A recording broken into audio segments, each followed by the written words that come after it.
Returning now to our earlier story regarding US military presence in Australia, the Defence Minister Stephen Smith says there will not be a US naval base in Western Australia. A report commissioned by the US Defence Department suggests putting an American aircraft carrier group at Perth's HMAS Stirling Navy base. But Mr Smith says it's an independent report and not US government policy. He says the government's moving to allow the US increased access to the Stirling base, but not have its own base. For more, I'm joined by Adam Lockyer, who's a US politics and foreign policy expert with the US Studies Centre. He's also spent some time as a visiting fellow with the Centre for Strategic and International Studies in Washington. He joins us now. Adam Lockyer, thank you for joining us. Thank you, Jeremy. How much credence does this proposal from the CSIS have? So the American government often puts out a review process of particularly of big policy changes. So the pivot to Asia is a major policy shift for the United States. So there are lots of thought bubbles going on. Exactly right. And this is not unusual to reach out to think tanks, academics, journalists, and see what they think of the issue. And then they come in and they give testimony to Congress. We know that this is a difficult economic time for the US.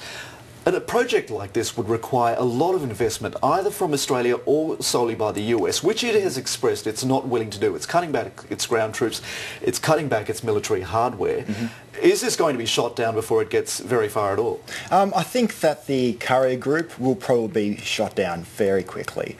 So when Obama was out in Australia, he made a point of stating that although there are going to be military cutbacks, that those cutbacks aren't going to be made from the Asia-Pacific region. However, saying that, this is not a cutback. This is a major new investment in facilities in Western Australia, and it's probably highly unlikely at this particular economic time that they're going to be willing to make the huge investment. There is an argument, though, isn't there, that parts of WA are hugely vulnerable and exposed and underutilised in an area that's growing so rapidly in importance. Oh, absolutely, and that's been recognised by both Australia and the United States. And so these type of suggestions are moves towards sort of remedying that. And so the move towards Cocos Islands as well, and expansion of the Exmouth facility there, HMAS Stirling, these are all part of a process of trying to fill that big gap.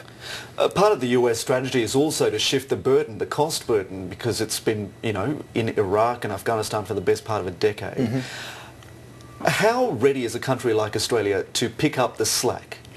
So one of the major recommendations of this report was to increase interoperability with its major allies in the Asia-Pacific, namely Australia and South Korea and Japan. So it made a big point of saying that these three countries are able to operate alongside American forces in the high end of the contingencies, so aircraft, battleships, so destroyers, and other things like that, whereas they're going to be moving towards increased cooperation with less capable nations in the lower end spectrum, so more along peacekeeping, counter-terrorism and the like.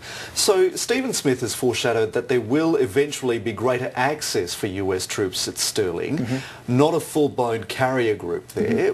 What's the difference strategically speaking? Oh, well, the carrier group is head and shoulders larger than just, say, making it great access to American submarines or American frigates and destroyers. So to put this into some sort of perspective, Australia's new destroyers, we're buying two or three Aegis destroyers, and this is going to be our flagship of our Navy in the years moving forward.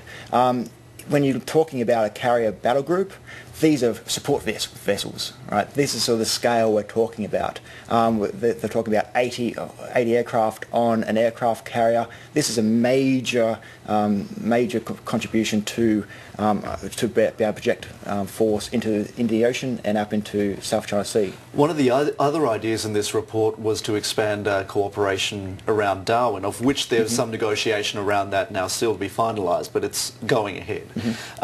What do you think of that proposal? Does that look more likely? Oh, far more likely, and I think that that's going to be definitely on the cards in the next few years. So we're looking at 2,500 Marines to arrive. That's already been announced, and they're all going to be based at Robinson.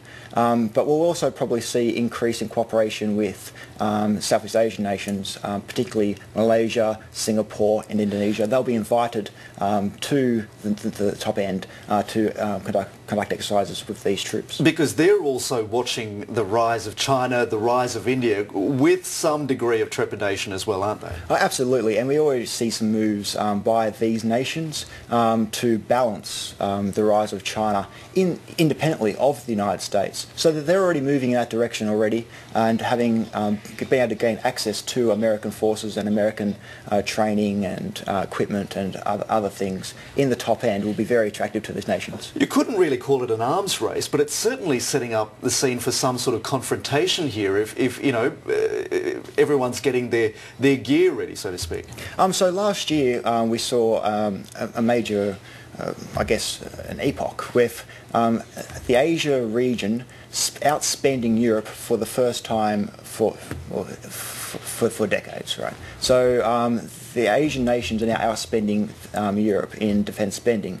Now, people sort of point to this and say, well, this is an arms build-up, this is an arms race. That's not really true, because the percentage of their GDP the Asian nations are that are allocating to defence isn't increasing. It's just simply that the Asia region is becoming more wealthy, its economic growth is of course rising relative to other regions, and so as a percentage of its GDP, they're not spending any more, but they're able to buy more. All right, Adam Lockyer, we'll have to leave it there for now, but thank you for joining us. Thank you, Jeremy.